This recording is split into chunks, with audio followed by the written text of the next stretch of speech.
Welcome to Legacy Builders, Strategies for Building Successful Family Enterprises. Brought to you by Beacon Family Office at Asante Financial Management Limited. I'm your host, Corey Gagnon, Senior Wealth Advisor, and on this show, we explore global ideas, concepts, and models that help family enterprises better navigate the complexities of family wealth.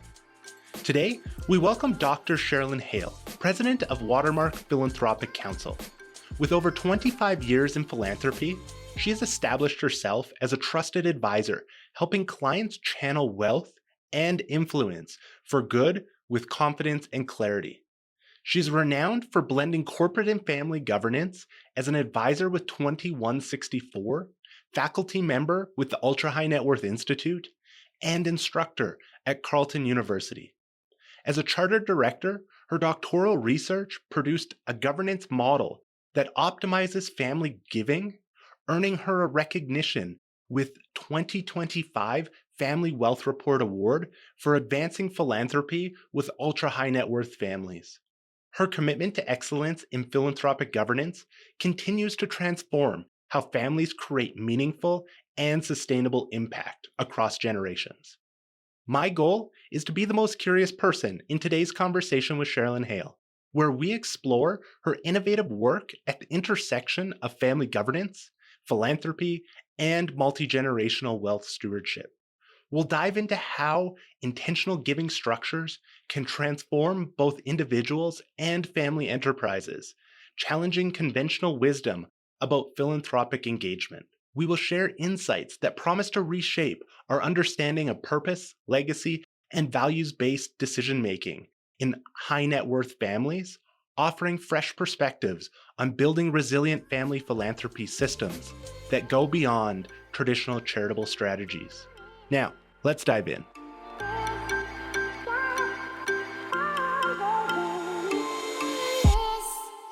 Welcome, Sharilyn. We're excited to have you here today to share your wealth of knowledge and experiences with us. Let's dive in, shall we? All right, let's do it. Sharilyn, imagine you're delivering the commencement speech to the graduating class of 2025, and you have the chance to inspire them with your story. How would you begin your speech to convey the incredible lessons and expertise that you've gained along your career? I will answer that question, but before I do, I just want to tell your listeners that you gave that question to me in advance, along with the link to a video of one of the most iconic, most inspiring, most watched commencement speeches ever delivered by Steve Jobs, which is no pressure at all. So thanks very much, Corey. Planting that in my subconscious. One of the greatest creative minds of all time. So no pressure, Sharilyn. No pressure at all. So once I kind of distance myself from from that, thinking about my own life experience, life and work, and I don't know if I'll ever be in the position of giving a commencement speech or not, but a phrase that has served as a real anchor for me in my life is one that I came across in a book probably about 25 years ago by Parker Palmer, who is a thinker, an educator, an author. He comes out of the Quaker tradition in the US, and the book is called Let Your Life Speak. And when I came across this book and read it, I kind of feel like the book found me. I had a moment in my life that I needed to hear those words. And he poses a question very early on in the book that says, is the life I am living the same as the life that wants to live in me? And he goes on to say, before you tell your life what you intend to do with it, listen for what it intends to do with you. And it just flipped on its head how I was viewing, showing up to that moment in my life. It was kind of early days for me in terms of my professional trajectory. I was on the path. And I think I was partly worried that I might miss my life, that I might get it wrong, that it might not all come together. And I think with that phrase and with his book, really gives is an invitation to really honor and respect yourself, your story, how it unfolds, the opportunity to reflect, draw on your wisdom, to discern, your life in real time. In the case of the book, it's very autobiographical and that he shares his experiences of both opportunity, but also doors closing, things not working out, and how instructive all of those experiences were for him in finding a sense of purpose and his purpose in his life. And something that has been very important to me in my journey as my life has spoken to me is the critical importance of living a life of purpose, how it has evolved for me. And I think there are a lot of takeaways for that in my work with generous people and families. And I know we're going to talk more about that, but it takes some of the pressure off to really believe that our lives will find us if we pay attention, and the world needs us to let our life speak, because I also believe that none of us are incidental and that we have important things to contribute and to share, and that the world needs of us. So that's something that has really, again, served as an anchor for me. And I think it's relevant whether you're just starting, but at any point in your life where, as you move along in your professional career and in your life, life is living, breathing, it's changing. Our world is changing around us. We're changing. Our families are changing. Society is changing. And so that constant attunement to not just what we're creating, but sometimes we have to recreate when way closes. That's amazing. I'm just thinking about that life of purpose, Sherilyn. And when you say that, it's often a phrase as we think of philanthropy, we think of purpose and getting to that higher level. And as you mentioned, the getting started or well established, where have you seen, and maybe we look at that from a spectrum, where have you seen people in tune with that purpose, maybe who are just getting started, and as well, people who are well established in their journey when it comes to philanthropy? Well, I've certainly worked with younger, I mean, age is all relative, right? I find that the older I get, 50 is suddenly quite young. So it's all relative.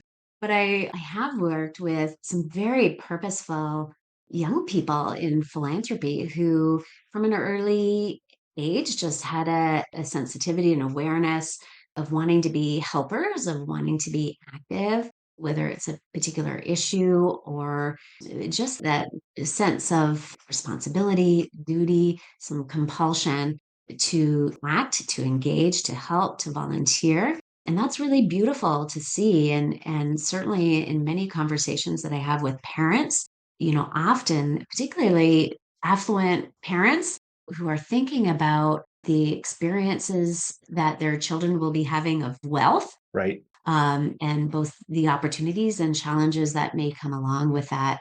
I often hear from parents, they want to instill these things in their children related to a sense of purpose, but that desire to be engaged, to be grounded, to have a sense of the world around them, to understand that not everyone has the same life experiences that they may have, and so forth. So I've certainly observed that in younger people, as well as, my older clients, some of whom have been engaged in philanthropy their entire lives, and they've made significant contributions, not just in terms of charitable donations, but also in terms of volunteer leadership, Right. advancing particular charitable priorities or organizations. And, our country is really built on those who find ways to serve in one way or another.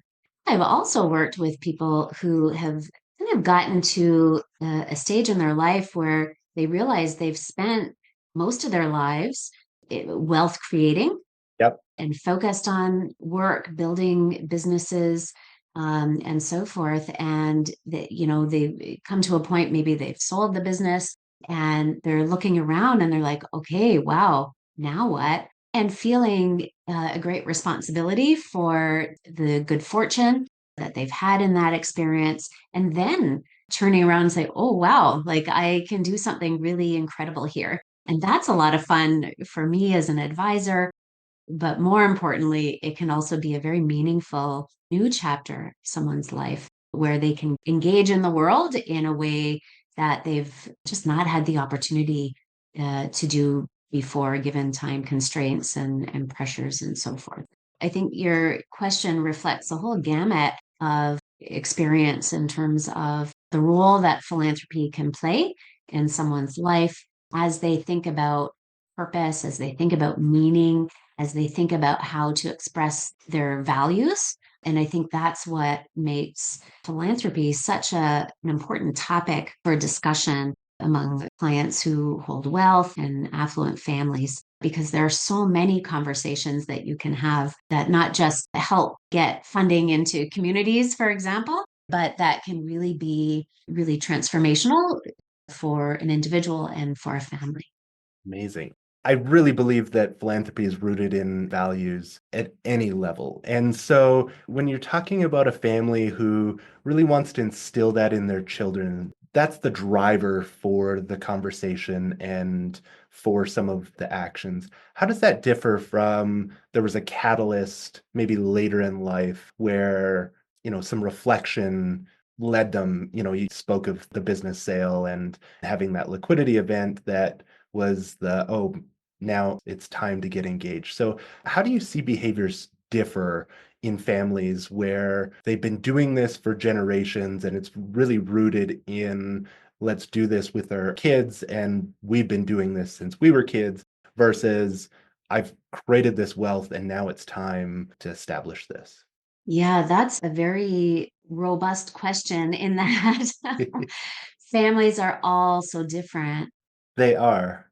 So one of the questions that I often am asked by parents is, how young is too young? How old is too old to start having conversations about philanthropy with our children or my child? And, off the top, I usually say it's never too young and they're never too old. You got to start because what I have heard and observed from my career in the philanthropy and charitable spaces, now 30 plus years, is people engaged in giving often have learned it.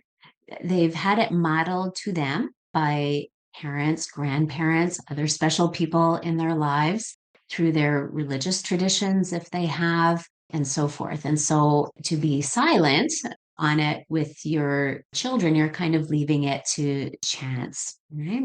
So, something I talk a lot about with clients is about intention and being intentional relative to giving. Right. So, you talked about families that have a legacy of philanthropy in their family. Perhaps they've had a foundation in their family for a few generations. The families that are the most effective in that are ones that are very attentive to, I call it governance. How are we going to do this as a family, and how do we build the social infrastructure within our family for this work to happen, right? And so they may have systems, processes around at particular ages. Members of the family are going to, be invited to observe or observe a decision-making meeting around grants, for example, or they may be given an allocation of funding where they can be engaged in identifying potential organizations.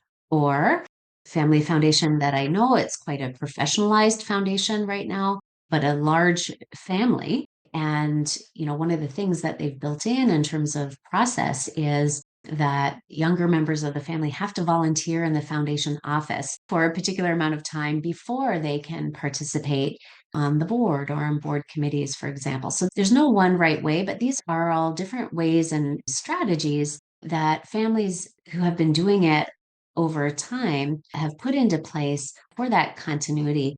When I work with families coming from that context, there's even more conversation about values.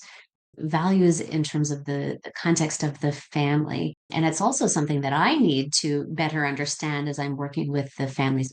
Where did this philanthropy come from? Why is this important to the family? Absolutely. Because you want to carry the threads that you're inheriting from those who've come before, even as you're moving forward and co-creating something new. And that multi-generational conversation and experience is also something that can be very meaningful for families and can be a way for younger members in those families to get a deeper appreciation for the family's wealth and perhaps some of the purposeful uses of that wealth as well.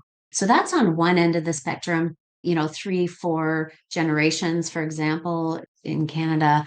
More common, perhaps in Canada, is that first to second generation, Yep. and sometimes to the third, but that first to second generation, because there has been so much wealth creation in Canada, is often where conversations lie. And I think the other thing is modeling. So, not just telling the next generation, but showing, explaining to your kids, what donations you're making this year. You don't have to have a big $100 million family foundation. It could just be your own giving practices. What are the issues that are important to you? How am I choosing the organizations that I support, relaying that decision making process, right? How did I structure the gift in the case of a larger gift? These are all things that get kids on the inside. I grew up going to church. Both of my parents were ordained pastors. And so I had a lot of exposure to giving behavior. The collection plate on Sunday, that was a very thing. And I looked around and other people, yeah, everyone was putting in money in the collection plate. And there were other things throughout the calendar of the year where, it was evident people were contributing and sharing. Those were very powerful influences in me as I was shaping my own views of giving and sharing and volunteering. So it looks different in every family. Yes.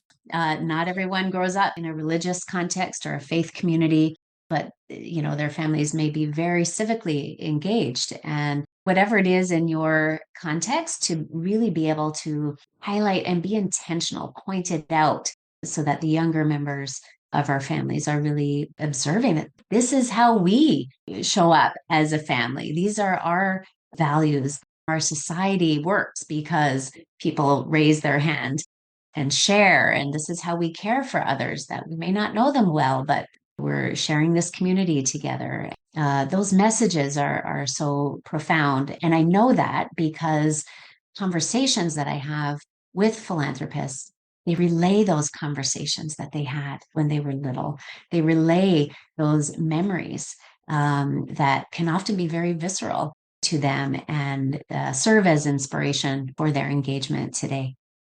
And when you think of families where they have such different objectives, so thinking about where the history of philanthropy has come and where we're at today, we have direct giving, but then we have community foundations, private foundations, the world and the fastest growing being donor advised funds.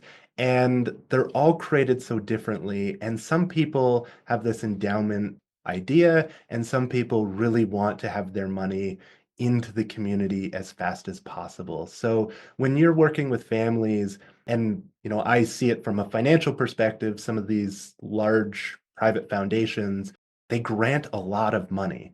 If you looked at it relative to how much is in their foundation to what they're granting, you would say their foundation would wind up in a few years, but they're constantly replenishing that money. So to set the stage of my question, there's the financial aspect of it, but then there's the longevity of here's what we're doing and the decisions we're making for this generation in the teachings and the habits and those behaviors.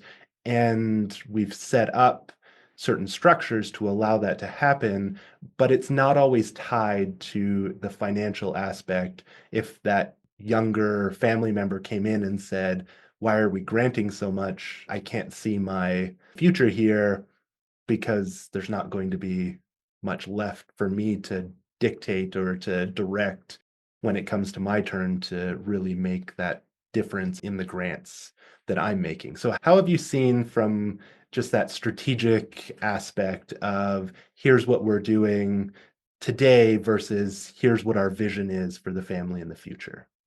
I would start off by observing there's no one right way, and every family is different. Individuals within families are different. So we started this conversation with the phrase, let your life speak. I think in the context of my work and how I support families, is giving them an opportunity to let their family speak. And that very particular methodology of conversation and then collective feedback, mirroring back what I've heard to then develop priorities and action steps. Why I think that's important is because to grab a strategy off a shelf and put it in front of a family and say, here, this is what you should do. That is Sherilyn's strategy. That's not that family's strategy, Right. right? And to your point, there are different ways that philanthropy is funded. There are different structures that generous people and families can use to facilitate their philanthropy. You have values. Often there are some shared values often within families, and it's important to help identify those. But there are also individual values that individuals within the family bring to the table if they're doing the work collectively, and those values, but also opinions, experiences, perspectives, preferences, right? All of those things come to bear to make some of those decisions. You also have some generational dynamics. Some people are more enthusiastic about generational theory than others, but certainly we all grow up within a time, a historical moment and social moment that informs how we view the world, our place in it, the role of technology, and so forth. And for those of us who work with families, right, you can often see some of those generational differences and dynamics that can come out at play as well. So, all of that to say, in the context of families who are giving together, the opportunity for reflection, conversation, getting clear on what are the values that we're bringing to the table, how are we going to make these decisions, are really critical, because if you don't frame that out, you're going to be talking past each other Right. or not talking at all. And that can lead to a whole other array of challenges, not just for philanthropy, but for the family and the family system. I think before we even get there, a really fundamental question for generous people, and often it's the wealth creator, the founder, the patriarch, the matriarch, if she's the wealth creator, is this going to be my philanthropy, or is this going to be our philanthropy? Or do I aspire for this to be our philanthropy? Right. Right? Because if you're not clear on that question, it can be very confusing for you and to others who you hope might be able to participate or might be interested in participating. Wrestling with that question at the beginning is really important. And, I work with clients and they're very clear, no, this is our philanthropy in terms of mom and dad. We don't want the kids involved. We want our children to have their own avenues for generosity, for engagement in community. We want this just between ourselves, or this is my philanthropy, particularly like women. Women are increasingly creating wealth, inheriting wealth. We know women often inherit twice, Right. first from their parents, then from a partner. So women are increasingly saying, no, I want this to be my philanthropy and informed by my values, my life experience, the issues that I believe are important, right? And so if an advisor, whether you're a philanthropy advisor or an advisor from another discipline that is giving some insight or counsel on giving, kind of comes in and says, oh, okay, well, set up a family foundation and do it all together and set up a meeting and you all agree on what you're going to do. That may be the absolutely wrong advice. Right. And it can also be harmful advice depending on the family and the experiences of those within the family. So being clear on whose philanthropy is it, and many families, many wealth creators, parents, grandparents, they are well intentioned. They want the philanthropy to be something that is special for the family. that gives an anchor to a family as it expands and grows through the branches and the generations. And more often than not, it's a really beautiful intent to why they aspire to that. So there's nothing wrong with that. It's just important to interrogate it a bit and make sure that that model is fit for purpose. And that includes having conversations with those who are invited to participate, because if they don't want to, then what? Right? Right. You need to be able to be informed by that as well. Giving should be a joyful act.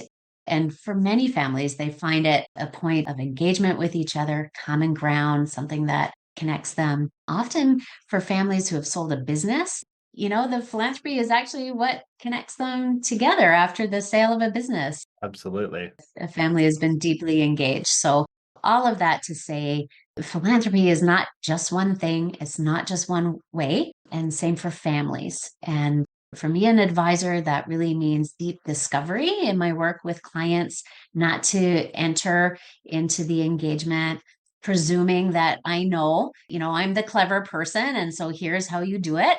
But giving them opportunity to really let their family speak and see what emerges from within them individually, collectively, and then see what that means. I always say purpose before structure and before strategy. Right. And so, Sharilyn, when you speak of families who decide that it's best for us to do this separate, they might be making decisions on their own, except the whole family is doing it. So they're collectively doing it. They're maybe just making decisions on their own. Do you have any examples of families where it's been a raving success that they decided that siloed model together versus a collective model where they're having to come together to make those decisions?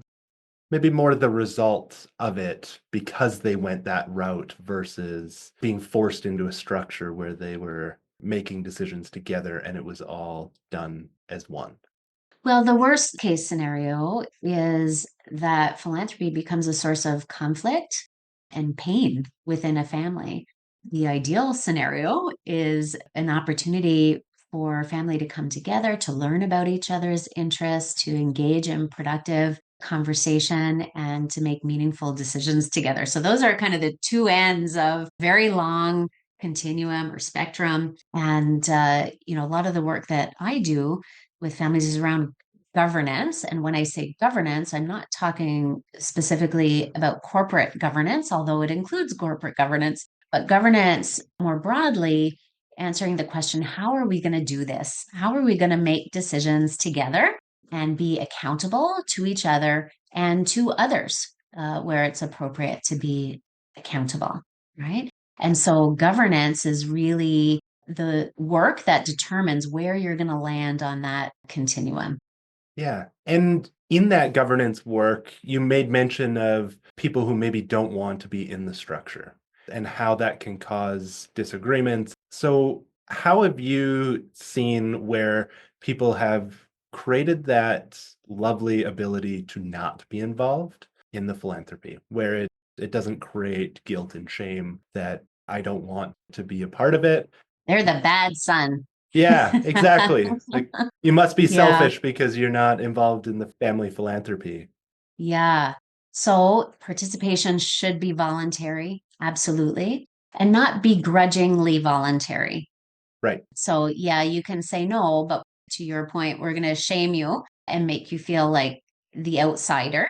No, it has to be a gracious invitation to participate or not participate, because what's the ultimate goal?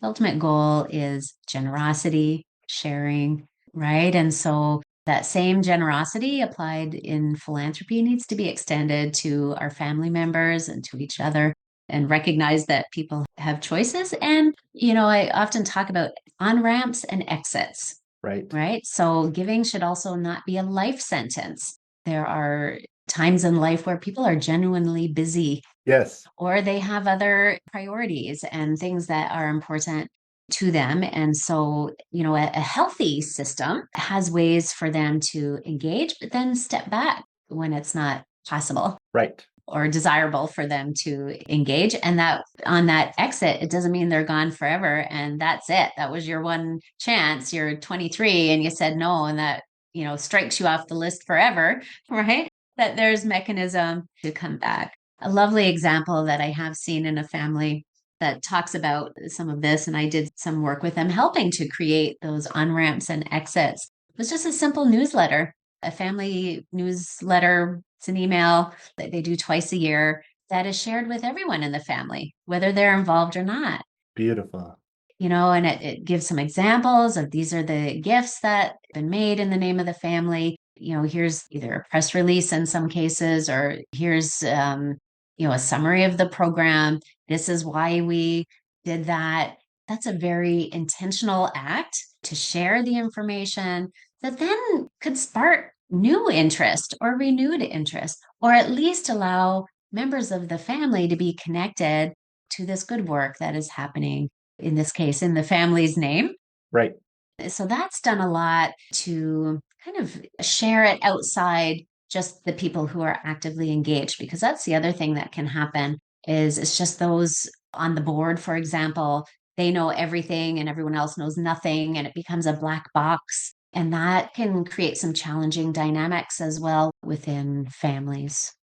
And Sherilyn, in that regard, where there are only so many seats on the board, but there's many members of the family who want to be involved, what are the other roles? Like you just made it, I think, what a great example of somebody who can take care of that communication to the family is a great role within the family philanthropy. What other sort of roles can families create in that system to allow people to participate at different levels? Well, it depends, of course, on the size and complexity of the family. Sometimes, if there are multiple branches in a family, there's some thoughtfulness about, adequate participation or representation from across the branches of the family. And then other families, they're not big enough. They almost don't have enough bums for the seats. Right. Right. So that's also something that comes up. I would say in the case of families who give through a foundation, most commonly a private foundation, being on the board can be fun, it can be educational. It's also a fiduciary responsibility, Right. right? And so some work needs to happen to make sure that whoever will be serving on the board understands what that role is and can fulfill it adequately, if not excel in it, because that has implications not just for the family, but for society, right? Because when money goes into a private foundation, it then becomes as a public benefit asset. It no longer belongs to the family, but the family has a stewardship over those resources and needs to deploy them for the best public interest, Right. right? And so that's the function of a board. We add some other stuff onto board function because the family also has to function. So you have the organization and the family who has this stewardship responsibility. So boards actually have a really important role. But in addition to boards, to your question, depending on the nature of the philanthropy, how the giving and the granting happens, there may be some benefit in having some committees of the board. Boards will typically have a finance and audit committee at the least, so there's an opportunity. There's communications that you mentioned. There's also some engagement in the community. It could be going to visit with grantee partners to understand and learn more about their work and to get a better sense of what their needs are, where the opportunities are. That's really important. Organizations that receive donations from generous families, it means a lot to them when you show up, when you go to events that the organization is hosting. For example, to be an ambassador, the support that a philanthropist gives to an organization is also, it's an example to other philanthropists, kind of a third party endorsement that, yeah, this is a great organization. They're doing really important work. So there's opportunity there as well. So the engagement opportunities for those who may not be able or eligible to be on the board really need to be identified within the context of the family, the context of their giving strategy. But with some thoughtfulness, there's certainly opportunities there that are meaningful, not just make work okay, we're going to put you on this thing, but you don't really get to do anything. That's not helpful. Don't do that. Right. But things that will be really meaningful relative to the goals and objectives of the family. Maybe it's a next gen planning group. Maybe it's an education task force on, what are all the resources we could find about youth and philanthropy. There are lots of ways to build in engagement and participation, but it really has to speak to the family and what the needs are, what the interests are, and what their objectives are. I love that. And, that community relation component, that endorsement of here's the organization that we're granting to, and a little bit like that collection plate story of if I see that family is giving to this organization, it must be something that is okay. And maybe I need to be doing that with my family as well. So I think there's some of that aspect of building for the cause, and you're not only giving your financial means, but you're also some of that social and relational capital is being given as well. Yeah, those are really important assets that philanthropists can also bring in addition to their financial contributions. Absolutely. And when you made the comment about that invitation to, listen to yourself and your story, and as people become in tune with themselves, and you made comment of the needs of the community and the world around us, how do you find that people can really be in tune with themselves, but not take the burden of the world on as a philanthropist? I think your question is so poignant in these days. In Right. this moment, there's a lot of burden to shoulder. I appreciate your question because I hear it from clients. I know it from my own experience, having spent my career in the charitable and philanthropy communities and where you're exposed to tremendous need, but also tremendous potential and opportunity. Often for my clients, they feel that sense of overwhelm Right. that, even if they have a lot of money to deploy, it's still recognizing that the scale of issues in the world far surpass what they would describe as a measly amount in their $200 million foundation. Yeah.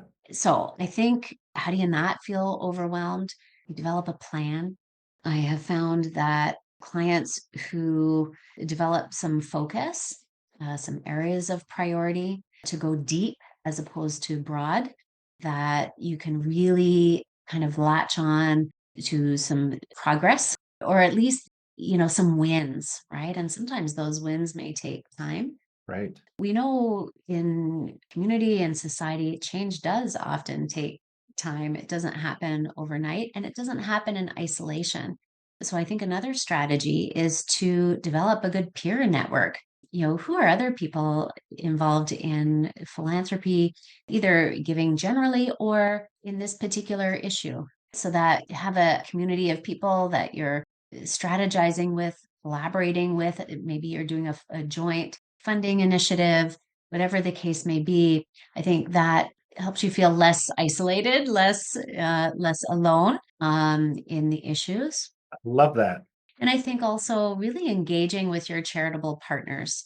And this is also a topic that comes up in my conversations with clients who are sometimes uncomfortable about, how do I navigate this relationship? There's an inherent power imbalance because I have money, I can give them money, I can choose not to give them money. And that can be challenging for the leaders of the charitable organization as well to navigate that because they are often very stretched for financial resources. And so that dynamic, it's important to think about, but it's important to engage as authentic a way as possible and within the time constraints that one has for their philanthropy. I work with some clients who are still incredibly busy. They're still wealth creating. They're very generous. They don't have time to go for lunches and do a lot of site visits, and that goes along with some of that deeper engagement with organizations. But where it's possible to really listen, because as philanthropists, we work through our charitable partners to accomplish shared mission. And so our charitable partners are the ones that they know it. They know the issues. They're on the ground. They're living, breathing it every day. And Sometimes they get discouraged as well, but more often than not, they are among the most hopeful, optimistic people. Very often, they've dedicated their lives Absolutely. to these organizations and these causes, and meetings and conversations with them can really restore your faith in humanity. So I think all of those things are strategies to do it. I heard a beautiful quote: nothing worth doing can be completed in a lifetime. So it's also just recognizing we all have a role to play, and it doesn't have to be perfect, and it doesn't have to always get done in the timelines that we've imagined. I think those things can take some of the pressure off. Absolutely. And a great shout out to the fundraisers of the world because they are such beautiful people and such a great resource. So I think, as you mentioned, just leaning on them for, they're not just there to receive money, they're also there to give back to the donors and to be great engagement partners in that philanthropy. Yeah, I was a professional fundraiser for a number of years before I started my business, working directly with philanthropists. And typically, fundraisers are, I often think of that work as they're translators. They're translating and making accessible the mission, the work, the realities of, whatever organization they're representing, and relaying it to those who can help, who can engage, who can participate, and kind of creating that bridge. Right. And a great fundraiser can make the difference between a transformational, really meaningful gift and just a financial transaction. And it's not just fundraisers, it's executive directors, CEOs, it's program staff Right. working in organizations, it's researchers, it's the whole ecosystem within charitable organizations that allow mission to happen. And the closer that philanthropists can get to the work of that mission, typically the more inspired you're going to be, the more informed you're going to be, the better giver you can be. Absolutely. And Sherilyn, as we wrap up our conversation today, there's a few questions I ask each guest before we wrap up. And we've modified our questions a little bit in the context of our conversation. But are you ready for the fast round? Okay, I've forgotten them, but I'll remember maybe when you say, or I'll shoot from the hip. Perfect. So, what is the most essential aspect of building a meaningful giving experience for a family? Well, I think we've talked about that at length, and I'm going to say let the family speak. It's only meaningful if it's meaningful to them, to really have opportunity to reflect, engage in conversation, and create something together that's fit for purpose.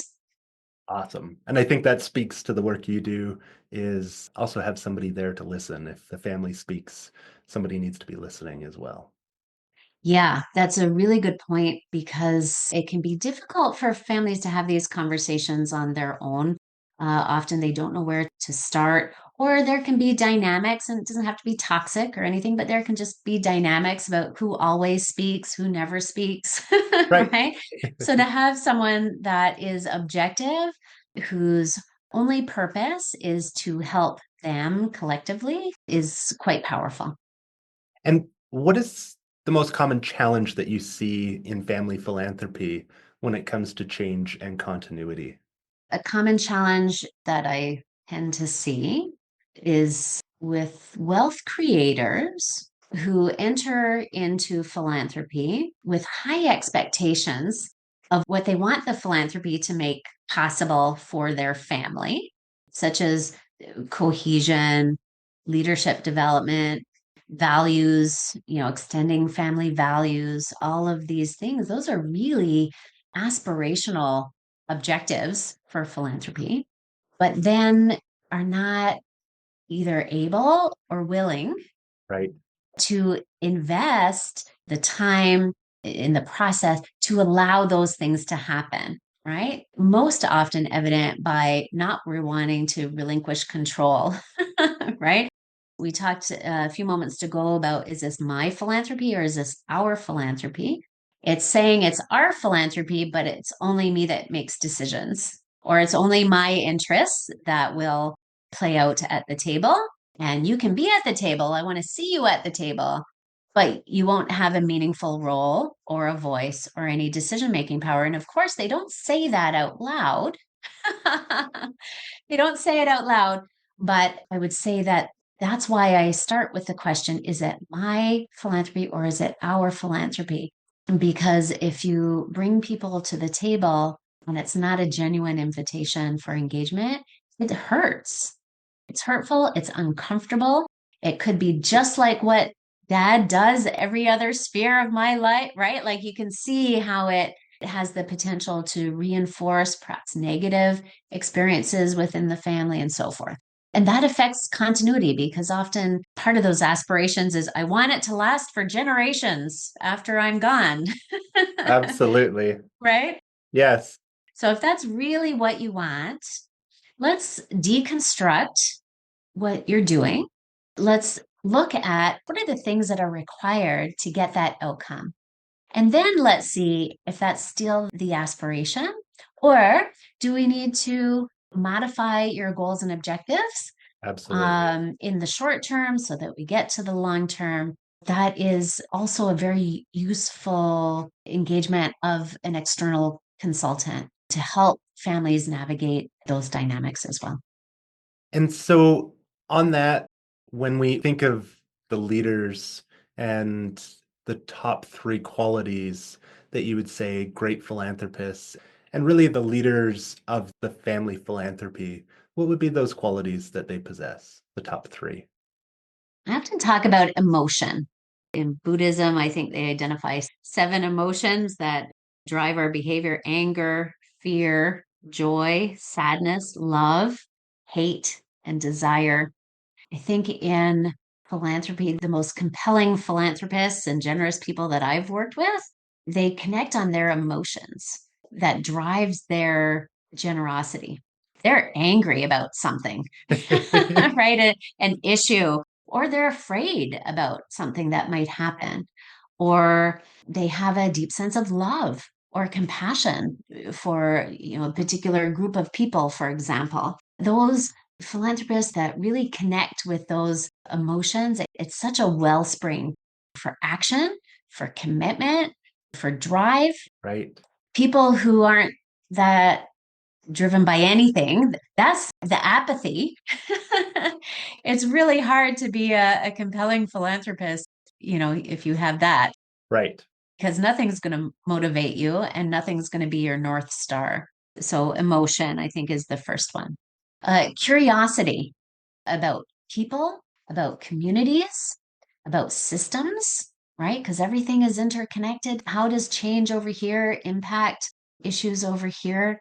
That sense of curiosity and wonder, it inspires being open and it inspires a drive for learning, right? One of the questions I always ask my clients is, how do you learn or absorb new information? Right. Yeah. Is it through reading? Is it through listening? Is it through practical, hands-on engagement experience? Is it hearing firsthand, like firsthand experiences? How do you get that from the world around you? That's a really important question because if I just send them a bunch of reports, it may not help to satisfy their curiosity. So that's the second one. And then the last one I think is humility. There's so much that we don't know. And if we have some awareness that there are things that we don't know, I think we're better off because that spurs new learning. It allows us to collaborate with others, to problem solve. Whereas if you show up, and this can be a hazard, particularly for very successful people, they've dominated a field or an industry, they've created a lot of wealth. So you can understand why they may want to enter philanthropy and bring that same kind of gusto.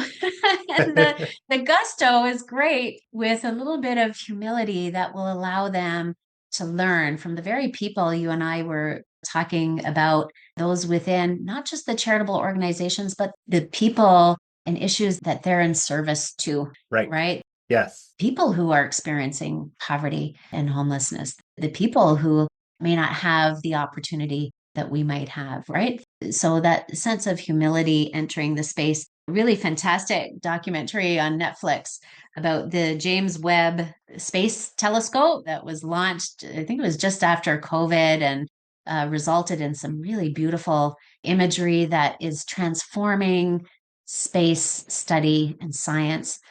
I was so struck by that documentary. There was not just one smart person in the room. It was not just an effort of one person. Yeah. It was over 2 decades people had been working on it, some longer than others, but everyone in the room was brilliant. Everyone was committed. Everyone understood the purpose and the mission. And so I invite your listeners to check that out. But the comparisons in philanthropy, I think, are quite valid. And so humility, showing up, recognizing that as brilliant as I may be, change doesn't happen because of one person. It happens in community and it happens collaboratively. Right. And so emotion, curiosity, and humility, I think, all lead to great philanthropy. Beautiful. And Sharilyn, I'd like to highlight where our listeners can engage in more of the conversations you're having, as well as some of those conversations that you're maybe listening to or things that you're reading. Do you provide our guests with some of that? Oh, Corey, there's some great resources and content related to philanthropy these days.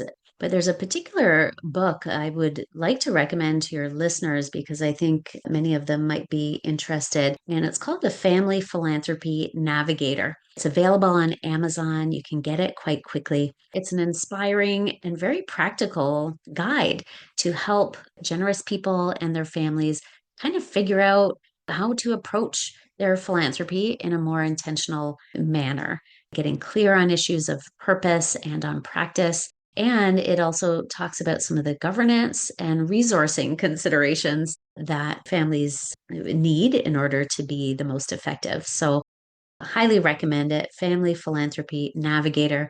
It's a great tool to use independently just to work through, to start having some of those initial conversations. And it's also a great companion piece if you're working alongside an advisor that's helping you with your philanthropy, just to help you go even deeper. So, great resource. Highly recommend it for people that want an intentional approach to their giving. Amazing. Sharilyn, I wanted to make sure that we covered everything today. Is there anything else that we maybe didn't get a chance to touch on, or maybe any kind of final words for our listeners? Sometimes in conversations like this, there's the potential for people to tune out if they're like, well, my family doesn't have $50 million foundation, or the metrics. On one level, the metrics, how much you have to give, they don't really matter. A lot of the themes and the points that you and I have explored today are really about generosity, and certainly in the context of families. So, whether your listeners are kind of well down the road in terms of philanthropy and giving, or whether they're just starting, it's not too late to think about, what your role is in the world. We started the conversation with let your life speak. Yes. What is your life telling you about what you might contribute, how you might be a helper, the ways in which you might be generous in your life, which may be with wealth, but it could also be with other capital that you have, your time, your networks, your resources, and just how you're going to show up in the world. So that would be the way that I would end, on a note of inspiration. And maybe after our call today, I'm going to write a commencement speech. Amazing. Love it. Well, thank you, Sharilyn. What a great way to send our listeners off. And thank you so much for your time, sharing your expertise and experiences with us. I've taken a lot away from our conversation, and I know that our listeners will find the nuggets that you've shared incredibly valuable. So thank you for your contribution. My pleasure. Really nice to speak with you today. As we wrap up this episode, we invite you to reflect on Sharilyn's insights about intentional philanthropy, family governance, and the delicate balance of individual and collective values in family giving. Whether you are part of a family enterprise or provide consulting to enterprising families, Sharilyn's approach offers tools for fostering meaningful philanthropic engagement and more effective decision-making across generations. Throughout our discussion, we explored the pivotal role of governance in family philanthropy. Sharilyn illustrated how addressing these foundational structures can enhance both individual participation and collective impact. We've examined practical strategies for improving multi-generational engagement, from creating voluntary on-ramps and exits to developing roles beyond board membership. These insights provide family enterprises with innovative approaches to navigate philanthropic decision-making, foster genuine commitment, and construct enduring legacies that harmonize personal values with meaningful social impact.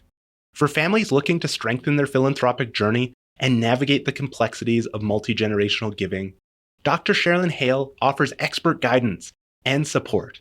You can connect with Dr. Hale through Watermark Philanthropic Counsel, where she provides tailored strategies for developing effective family governance. We've included her contact information and additional resources in the show notes to help you begin the process of transforming your family's approach to giving and creating a more purposeful philanthropic legacy. Thank you for joining me, Corey Gagnon, your host of Legacy Builders Podcast. It's my personal passion to explore with you these topics related to family wealth. If you enjoyed today's episode, you can subscribe on Spotify, Apple Podcasts, or your preferred podcast platform. And don't forget to share this episode with family, friends, and colleagues who you care about. If you'd like to help support this show, you can do so by leaving a rating and review. If you have any questions about anything shared on today's episode, or have topics you'd like us to dive deeper into in future episodes, please let us know by emailing beaconfamilyoffice@asante.com. That's beaconfamilyoffice@assante.com. Legacy Builders, Strategies for Building Successful Family Enterprises is brought to you by Beacon Family Office at Asante. Are you worried about losing what you've created and seeking ways to transition your wealth across generations? Beacon Family Office at Asante supports our clients transition their wealth while maintaining relationships. If you'd like to access more content we've created, you can visit us at beaconfamilyoffice.com or for more details on our services and book an initial call. Thanks again for listening, and until next episode, stay intentional about building your legacy. This program was prepared by Corey Gagnon, who is a senior wealth advisor with Beacon Family Office at Asante Financial Management Limited. This is not an official program of Asante Financial Management, and the statements and opinions expressed during this podcast are not necessarily those of Asante Financial Management. This show is intended for general information only and may not apply to all listeners or investors. Please obtain professional financial advice or contact us at beaconfamilyoffice@asante.com or visit beaconfamilyoffice.com to discuss your particular circumstances prior to acting on the information presented.